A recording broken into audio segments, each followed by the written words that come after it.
Amante Padre Celestial, te agradecemos nuevamente que esta semana nos has traído con vida, con salud, nos has dado la oportunidad de comunicarnos contigo continuamente y tenemos todavía tu palabra a nuestro alcance, en libertad para hacerlo. Te pedimos que tengamos una mente dispuesta a escucharte y a recibir lo que tú nos das. Que tengamos la decisión hecha de que donde tú nos guíes, allá es donde queremos ir. Pedimos también esa bendición para aquellos que verán los videos más tarde, que ellos también sientan ese llamado tuyo y te respondan así como tú nos has amado a nosotros, que nosotros te respondamos con el mismo amor, confiando en ti y en todo lo que nos quieres enseñar. Gracias, Señor, por escuchar nuestra oración. En el nombre de Jesús. Amén. Entonces comenzamos con la primera mitad de los versículos de memoria, así que el primero es Mateo 1:21. Y llamarás su nombre Jesús, porque él salvará a su pueblo de sus pecados. De sus pecados. Muy importante recalcarlo. Luego viene 2 de Pedro 3:13, vamos a hacer alusión a esto más tarde. Bien que esperamos cielos nuevos y tierra nueva según sus promesas, en los cuales mora la justicia o la rectitud, ¿verdad? Hebreos 9:28, así también Cristo fue ofrecido una vez para llevar los pecados de muchos y aparecerá por segunda vez sin relación con el pecado para los que le esperan. Ya habíamos mencionado en 2 de Pedro 3:13 que estamos esperando cielos nuevos y tierra nueva, así que si los esperamos, estamos esperando también la segunda venida de Jesús. Filipenses 3:9, y ser hallado en él, no teniendo mi propia justicia que es por la ley, sino la que es por la fe de Cristo, la justicia que es de Dios por la fe. Luego, Filipenses 3:3. Porque nosotros somos la circuncisión, los que en espíritu servimos a Dios y nos gloriamos en Cristo Jesús, no teniendo confianza en la carne. Hebreos 11:17 al 19, ¿cómo es que dice? Esto es por fe, ¿verdad? Ese es el capítulo de la fe. Por fe ofreció Abraham a Isaac cuando fue probado. Y ofrecía al unigénito el que había recibido las promesas, habiéndole sido dicho que en Isaac te será llamada simiente, pensando o contando con que aún de los muertos es Dios poderoso para levantar, de donde también lo volvió a recibir por figura. Luego viene 1 de Timoteo 2:5, porque hay un Dios. Asimismo, un mediador entre Dios y los hombres. No hay dos, no hay tres, no hay 10, no hay 1000, no, uno solo. Nadie más puede ser mediador, porque nosotros no podemos ser mediadores de nosotros mismos, ¿verdad? No podemos estar mediando con la naturaleza pecaminosa con la cual tenemos. Entonces, porque hay un Dios, asimismo, un mediador entre Dios y los hombres, Jesucristo hombre. Luego, 1 de Corintios 15:26, buenas noticias. Y el postrer enemigo que será deshecho será la muerte.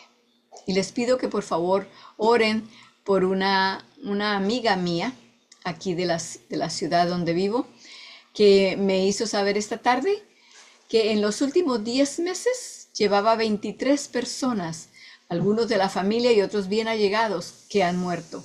Y hoy supo de una prima también que acaba de morir, número 24. Así que es un consuelo saber que ese enemigo, la muerte, va a ser deshecho. Ese será el último, pero será deshecho. Habacuc 2:4, aquel cuya alma no es recta se enorgullece, mas el justo vivirá por su fe, por la fe de Dios, la fe de Jesús. Éxodo 12:13. Y la sangre os será por señal o por símbolo en las casas donde vosotros estéis. Y veré la sangre y pasaré de alto o pasaré por encima. Y no habrá en vosotros plaga de mortandad cuando heriré la tierra de Egipto. Eso se refiere a la 10ª plaga, en la cual debían de poner la sangre de un corderito, pintar el lintel de las puertas, para que así, con esa marca, se sabía que en esa casa había protección por la sangre del corderito. Para nosotros hay protección también, ¿verdad? Por la sangre del Cordero de Dios que quita el pecado del mundo. Bueno, entonces ahora estamos listos para pasar, aunque quiero que repasemos el último que agregamos, con eso no lo dejamos mucho tiempo sin repasar. Aquí está la paciencia de los santos. Aquí están los que guardan los mandamientos de Dios y la fe de Jesús. Guardan, recordemos que ese guardar allí no se refiere a obedecer, claro que sí los obedecen, pero se guardan, se adoran, se tienen con cariño, se atesoran. Las dos cosas, tanto los 10 mandamientos, los mandamientos de Dios, como la fe de Jesús, son cosas que son preciosas para aquellos que tienen la paciencia de los santos. ¿Ok? Entonces estamos por comenzar el capítulo 36, que comienza en la página 242.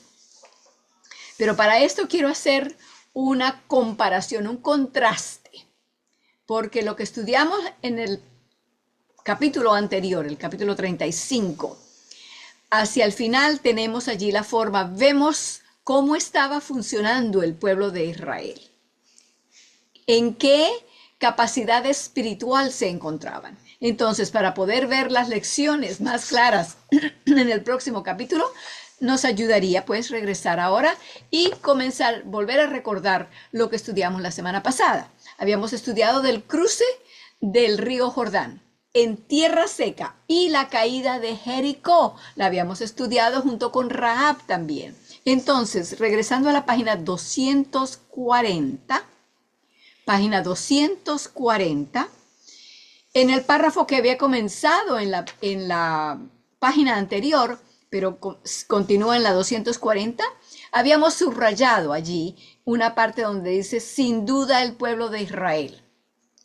Aquí en este párrafo había comenzado haciendo un resumen de la forma en que el pueblo había actuado. Habían obedecido las palabras que Dios les había mandado por medio de Josué, cuando Josué les dijo que fueran a caminar una vez alrededor de la ciudad de Jericó, una vez al día por 6 días. Todos los días una vez vuelta completa y luego regresaban.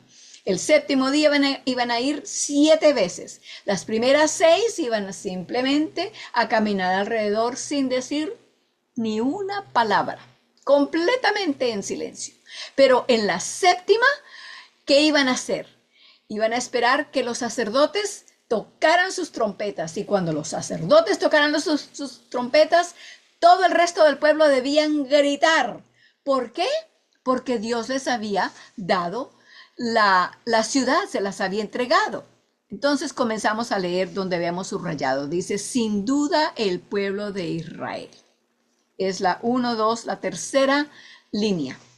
A la mitad de la tercera línea. Sin duda el pueblo de Israel habría reaccionado así 40 años antes, en estarse quejando y diciendo, pero ¿qué estamos haciendo? ¿Por qué esta locura de estar dando vueltas alrededor? ¿Cómo va a caer la ciudad?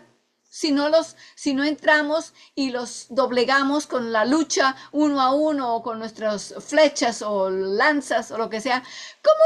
Nadie se quejó. Eso lo hubieran hecho, dice aquí, unos 40 años antes, cuando se habían rehusado a entrar a la tierra de Canaán. Seguimos leyendo ahí esa parte del párrafo. Sin duda el pueblo de Israel habría reaccionado así 40 años antes. Y el hecho de que marcharan ahora en paciente silencio alrededor de la ciudad, en 13 vueltas, porque fue una cada día y 7 el último, ¿verdad? 13 vueltas sin propósito aparente es prueba de la fe más notable que el mundo haya conocido en un pueblo. Piensa en toda una nación en la que no fuese posible encontrar un criticón, ni uno solo que expresara una palabra de queja, al ser puesto en una situación inconveniente, que fuese incapaz de comprender y que fuese inútil por toda apariencia.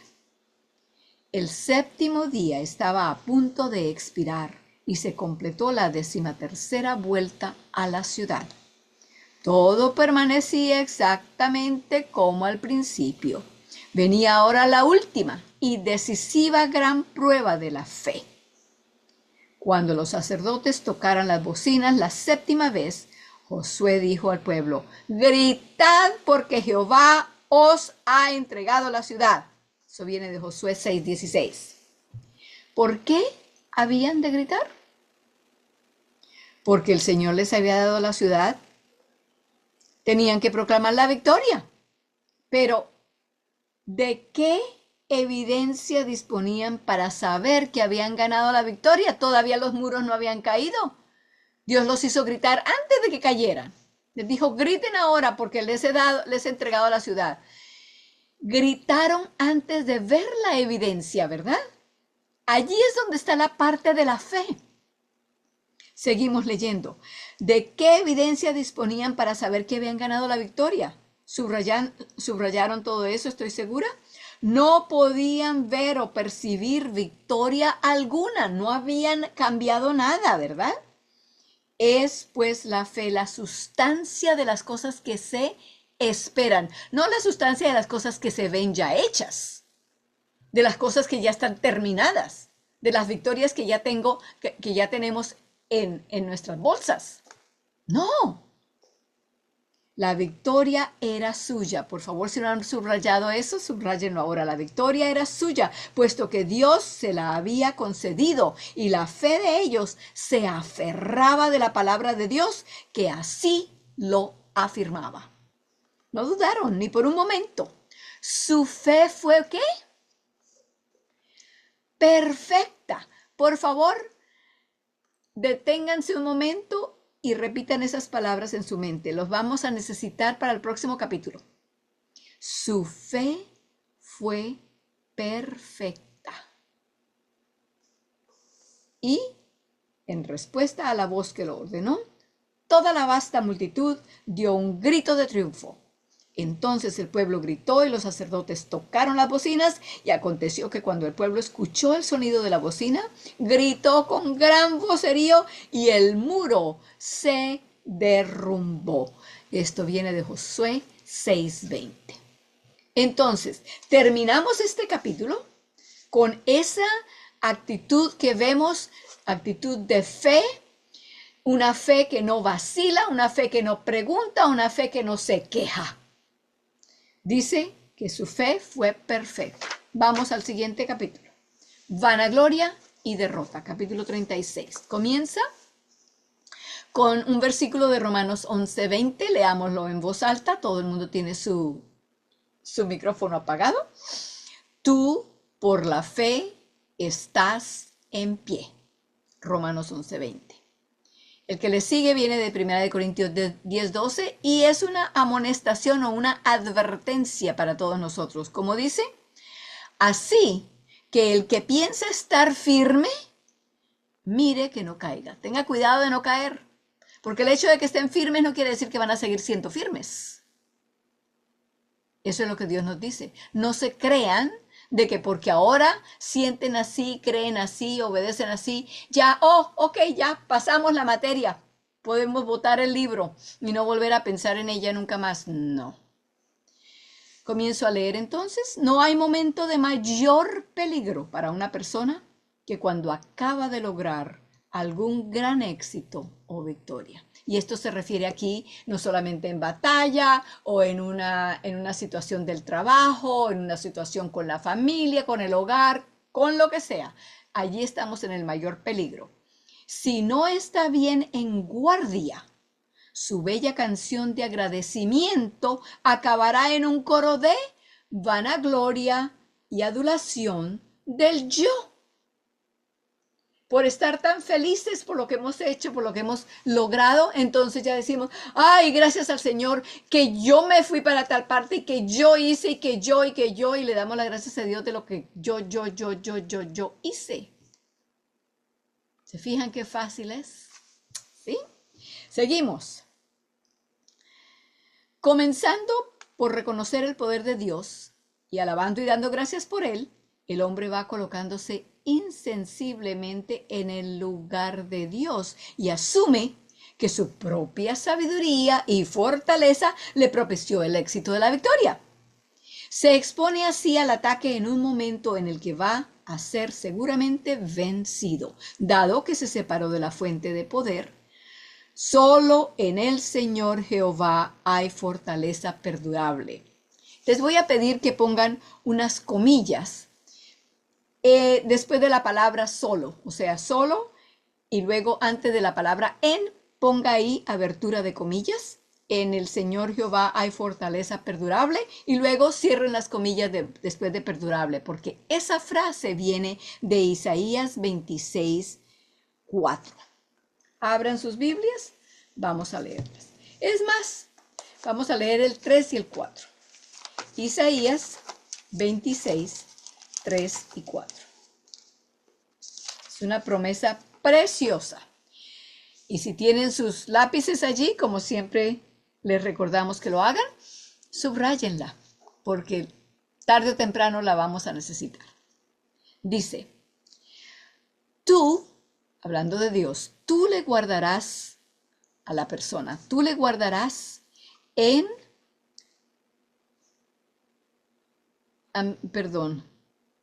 tú le guardarás en completa paz, cuyo pensamiento en ti persevera, porque en ti se ha confiado. Luego versículo 4, confiad en Jehová perpetuamente, porque en el Señor Jehová está la fortaleza perdurable o la fortaleza de los siglos. Noten que allí dice que Él guarda a la persona en perfecta paz, no solamente en paz, sino en perpetua o perfecta paz. ¿Por qué? Porque mantienen su mente en Él. Cuando estamos conectados con Dios, tenemos la paz que solamente Dios nos puede dar. Bueno, sigo con el siguiente párrafo y esto viene citando de Josué 7 del versículo 2 al 5. Y dice, después Josué envió unos hombres desde Jericó, después de haber terminado la caída de los muros y todo aquello, y haber recogido y haber hecho lo que tenían que hacer con todo aquello, mandó unos hombres desde Jericó a una pequeña ciudad llamada Ahí, con H, que estaba junto a Betavén, hacia el oriente de Betel, y les dijo, subid a reconocer la tierra. Ellos subieron y reconocieron a Ahí. Al volver dijeron a Josué, que no suba todo el pueblo. 2,000 o 3,000 hombres tomarán a Ahí. No fatigues a todo el pueblo yendo allí, porque son pocos. Subieron allá del pueblo como 3,000 hombres, los cuales huyeron delante de los de Ahí. Los de Ahí les mataron a unos 36 hombres. Los persiguieron desde la puerta hasta Sebarim y los derrotaron en la bajada, por lo cual el corazón del pueblo desfalleció y se volvió como agua. Podemos entender eso porque no sé si habramos todos pasado, pero seguramente que sí, cuando el temor o el cansancio es muy grande, que las piernas se sienten como que son de paja, se derriten, no tiene una fuerza para nada. Así se sintieron ellos en el corazón, completamente desanimados. ¿Cómo era posible? Habían terminado con la victoria en Jericó. Habían cantado, se habían regocijado por la victoria y ahora este pueblito pequeñito no era ni un pueblo, era como una villa, como un caserío. Y los derrotaron. No lo podían entender, estoy segura. Página 243, nadie está exento. La historia de Jericó y Ahí es réplica suficiente a quienes repiten con tanta seguridad como si lo dijesen las propias escrituras. Y dense cuenta, esto no está en las escrituras. Lo que vamos a leer ahorita no es de las escrituras. Pero lo dice la gente todo el tiempo, lo oímos predicado en muchos lugares, lo enseñan en muchas partes, pero no es cierto. Una vez salvos, siempre salvos. Oh, no. Cuando creemos eso, estamos poniéndonos en el lugar de peligro, ¿verdad? Porque estamos diciendo, bueno, ya pasamos el examen, podemos hacer lo que sea. Ya no nos importa si el maestro nos va a preguntar o no. Si sabemos o no sabemos, ya no importa porque ya pasamos la materia. Seguimos. Implicando con ello que una vez que alguien camina en el temor de Dios, es inmune a la caída espiritual. Cuidado, cuidado. No puede haber duda alguna en cuanto a que los hijos de Israel confiaron plena y realmente en el Señor cuando cruzaron el Jordán y en la toma de Jericó. El propio Dios dio testimonio de que tenían la justicia por la fe y su palabra declara que lograron una gloriosa victoria por la fe. No obstante, no pasaron muchos días antes de que sufrieran una seria derrota. Fue el comienzo de la apostasía. Aunque el Señor obró con posterioridad muchas maravillas en su favor y se mostró siempre dispuesto a realizar todo lo que la fe de ellos comprendiera, todo el pueblo de Israel nunca volvió a estar perfectamente unido en pelear la buena batalla ¿de qué? ¿De Jericó? ¿De Ahí? No, la buena batalla de la fe. Esa es la batalla nuestra. Las demás batallas las pelea el Señor. La batalla de fe es rendirnos al Señor, entregarnos a Él para que Él pueda hacer por medio de nosotros lo que solamente Él puede hacer. Nosotros creemos que podemos, para terminar en nada. Esa frase, la buena batalla de la fe, viene de 1 de Timoteo 6:12. Solo durante un breve periodo, tras el derramamiento del Espíritu Santo en Pentecostés. Esto está hablando aquí de una situación ya que sucedió después de que Cristo vino como un bebé, nació en Belén y creció y predicó, hizo milagros, luego murió, resucitó y se regresó al cielo. Después de 33 años y medio. Entonces, después de eso, fue cuando hubo el derramamiento del Espíritu Santo en el día de Pentecostés. Allí fue la próxima vez en cuando todos estuvieron unidos. Mientras tanto, en todos esos cientos de años, antes de eso, nunca más había sucedido. Desde el tiempo de Jericó hasta el tiempo de Pentecostés. No estuvieron nunca en perfecta unidad. Sigo leyendo. Solo durante un breve periodo, tras el derramamiento del Espíritu Santo en Pentecostés, fue la multitud de los que habían creído de un corazón y un alma. Eso se encuentra en Hechos 4:32.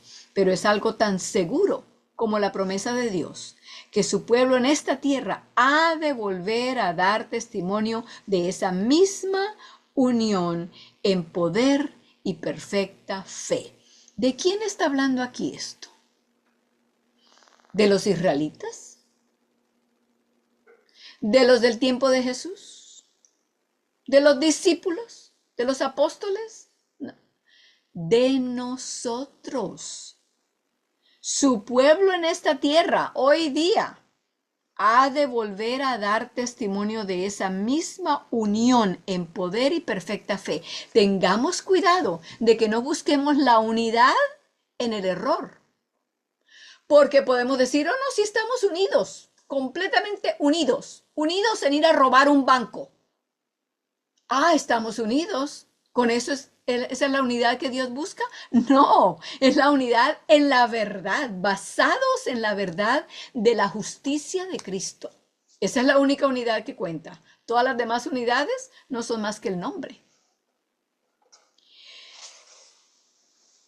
Pero es algo tan seguro como la promesa de Dios que su pueblo en esta tierra. Pensemos en esto y permitámosle a Dios que lo haga en nosotros.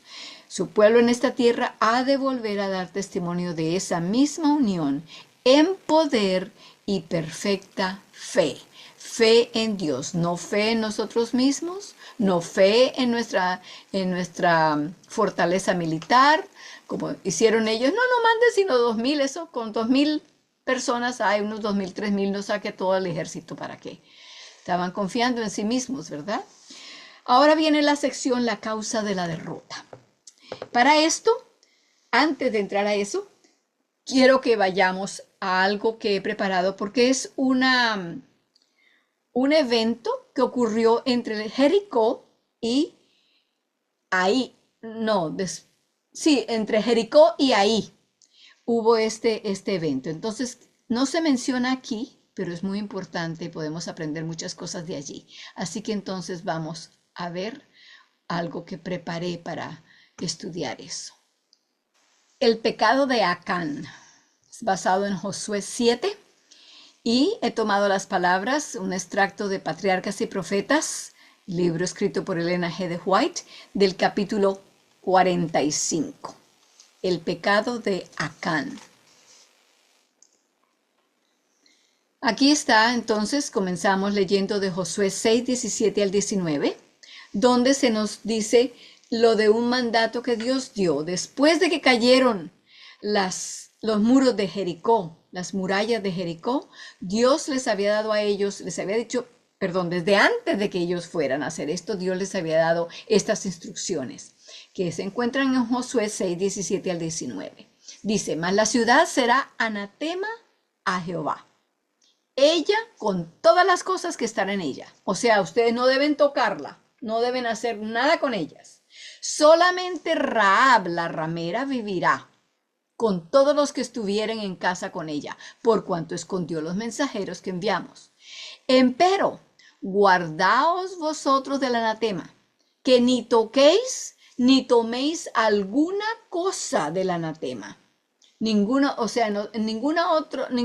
cosa material, ninguna otra riqueza, vestidos, muebles, vasijas, nada debían tomar de allá, para nada. Todo eso había sido declarado como consagrado a Jehová y por lo tanto ellos no debían ni pensar en ello.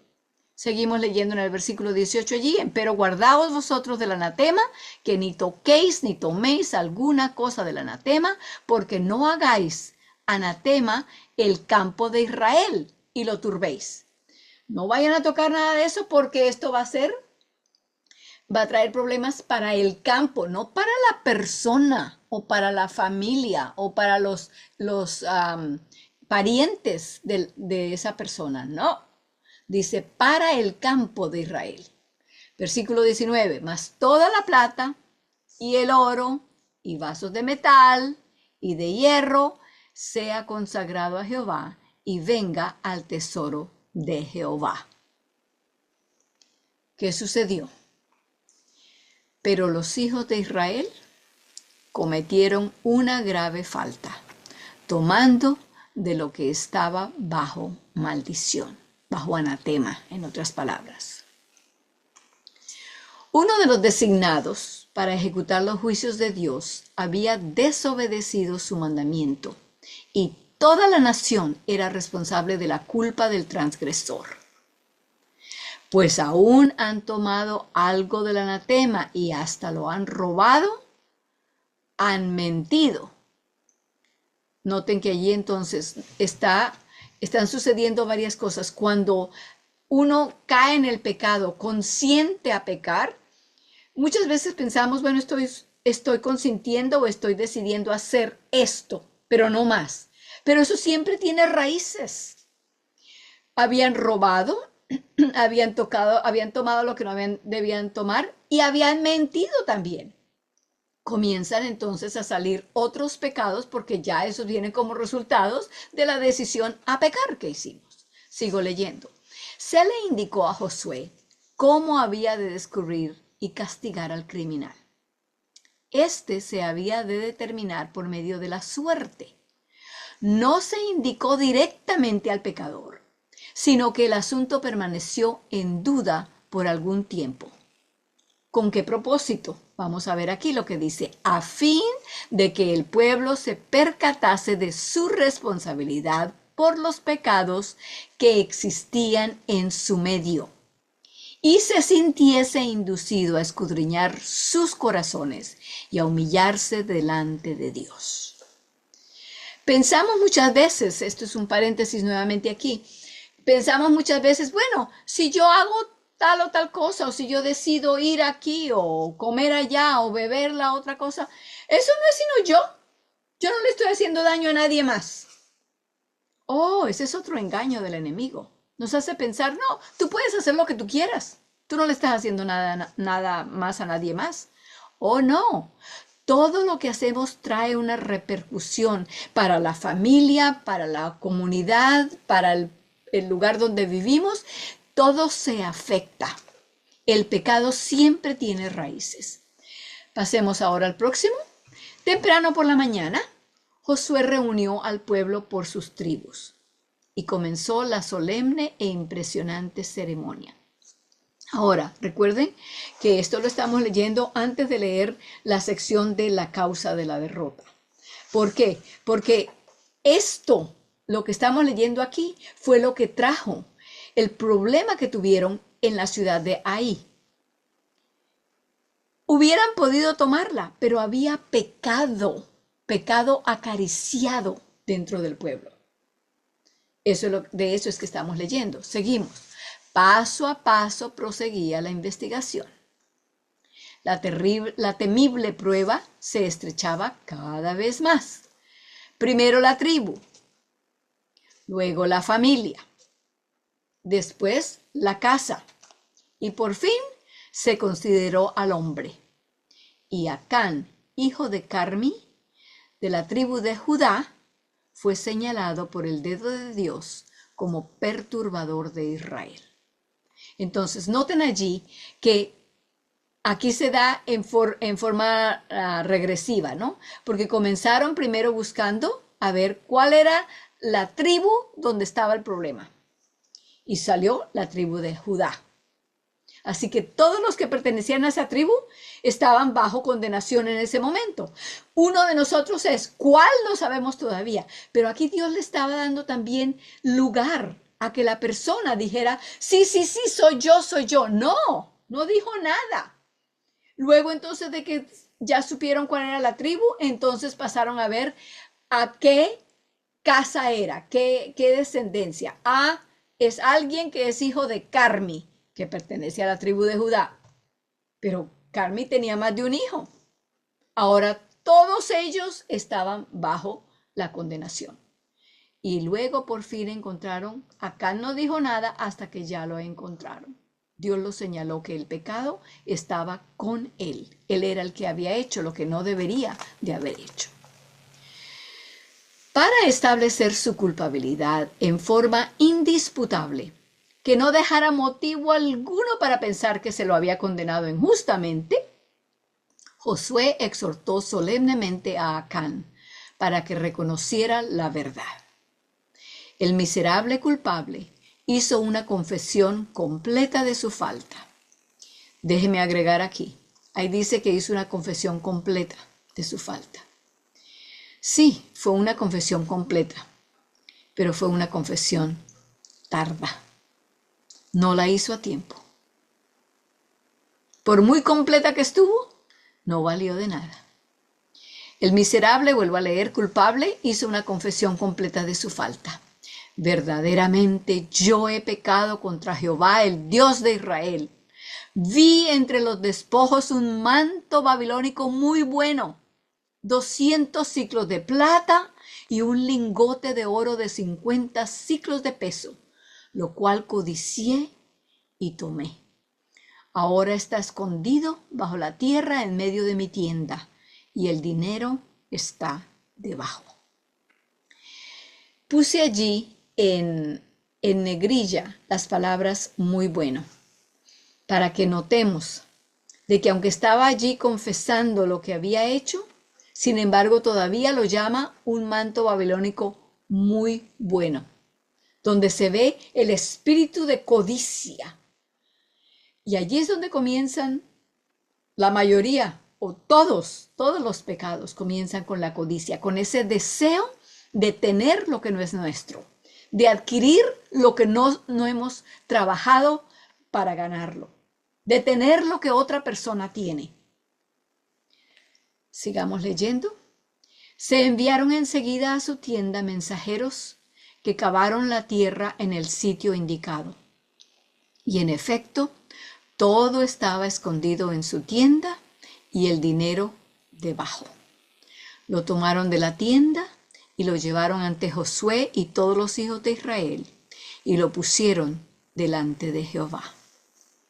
Ahí está, eso se encuentra en Patriarcas y Profetas, pp, Patriarcas y Profetas, página 469, párrafo cuarto. Eso quiere decir el cuarto párrafo completo. Si ha comenzado en la página anterior, ese no cuenta, por si acaso.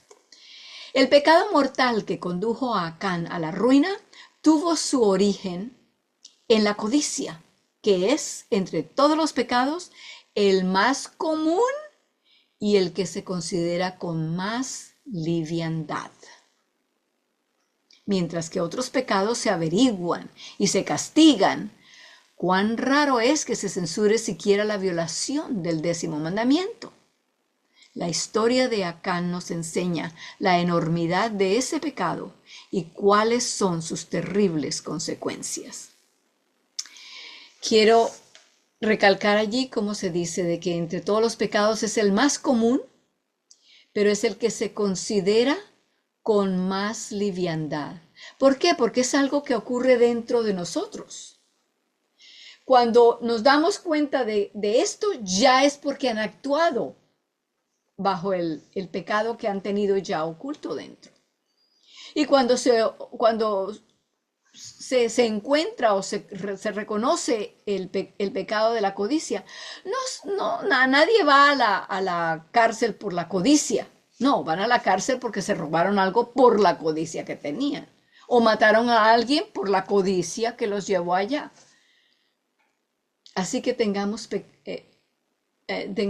cuidado, iba a decir peligro, tengamos cuidado de que no dejemos entrar la codicia, porque aunque no nos lleve a matar a alguien o a robar un banco, sin embargo traerá sus raíces, sus terribles consecuencias. La codicia es un mal que se desarrolla gradualmente. Acán albergó avaricia en su corazón hasta que ella se hizo un hábito en él y lo ató con cadenas casi imposibles de romper. Aunque fomentaba este mal, lo habría horrorizado el pensamiento de que pudiera acarrear un desastre para Israel.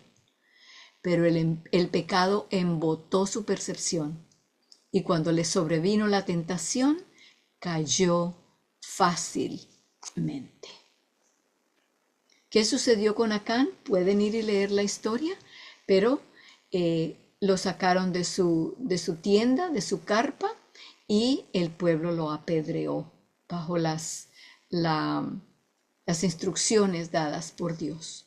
Dios quería que se dieran cuenta de cuán terrible ese pecado es. Es como que uno tenga solamente unas 2 células de lepra en la sangre. Son apenas 2. Tan pequeñitas eso. No, ese pecado no me va a hacer nada. No, sí, yo sé que yo tengo un problema con tal y tal cosa, pero no, yo lo tengo bajo control. En cualquier momento, no, eso no tiene ningún poder sobre mí. Así razonamos siempre. Pero no pensemos que el pecado es alguna vez pequeño. No hay pecado pequeño. Por muy pequeño que sea, ganará el poder sobre nosotros. Se convertirá en nuestro mayordomo. Nos tratará como esclavos si no lo sacamos cuando está pequeño. No se lo entregamos a Dios cuando está pequeño. Regresemos ahora sí entonces al libro, página 243. La causa de la derrota. Cuando Israel subió contra Ai, había pecado en el campamento, y esa fue la causa de su derrota. ¿Sufrió quién? ¿Acán?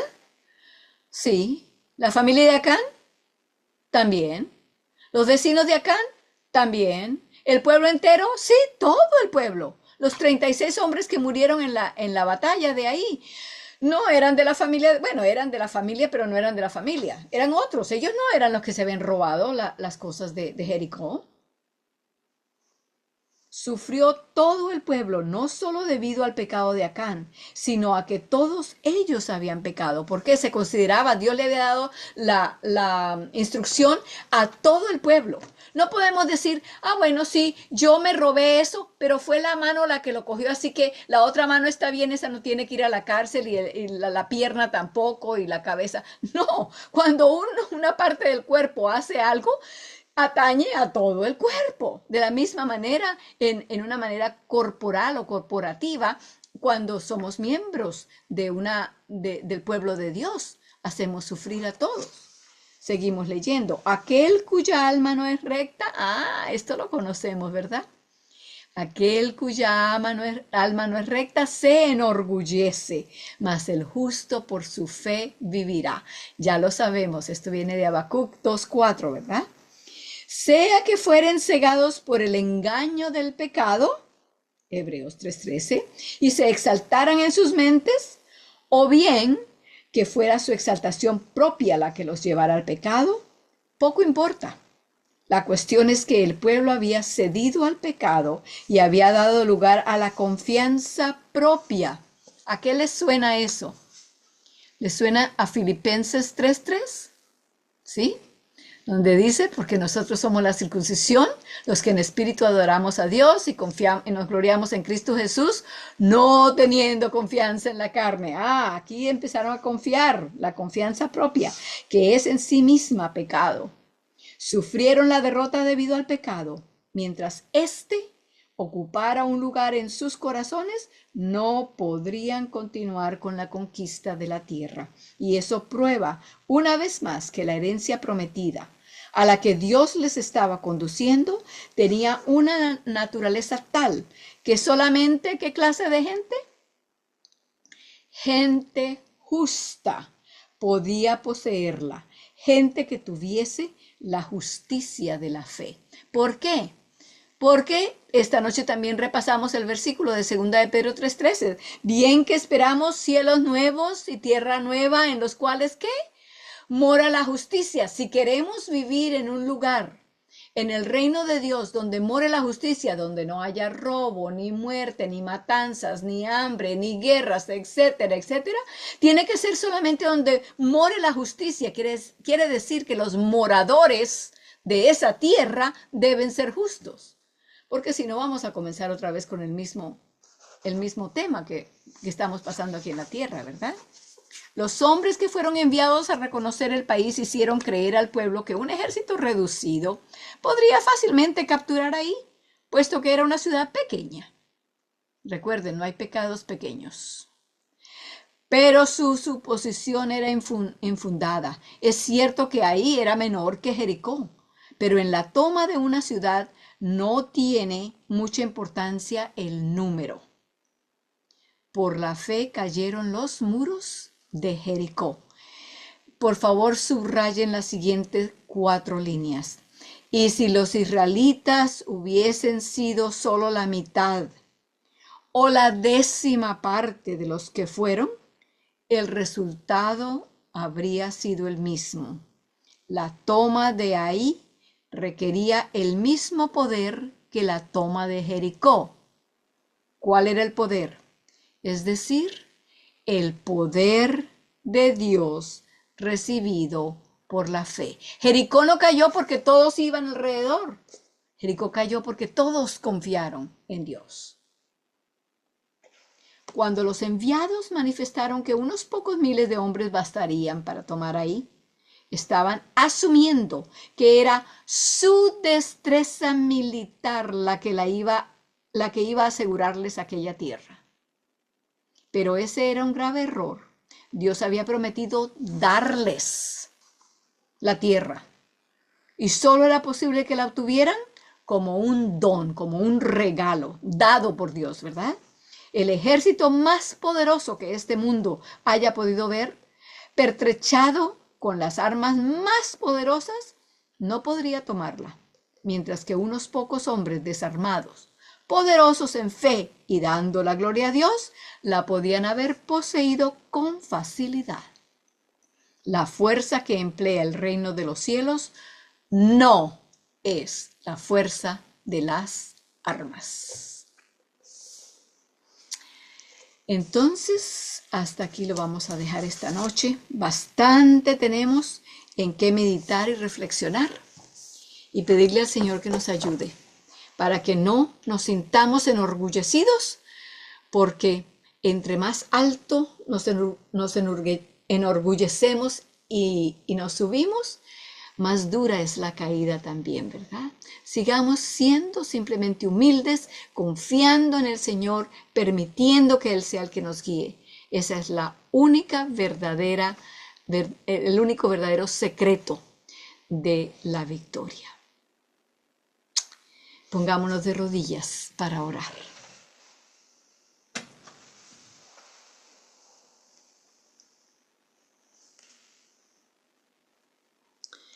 Amante Padre Celestial, cuán agradecidos estamos por las historias tan completas que has dejado de la experiencia de nuestros antepasados espirituales. Queremos seguir sus ejemplos en la forma en que creyeron en ti, confiaron en ti, permitieron que tú fueras el que llevaras la batuta en lo que hacían. Ay, pero Señor, también ayúdanos a ver en los lugares donde fueron débiles y cayeron y tuvieron problemas grandes, para que no caigamos allí.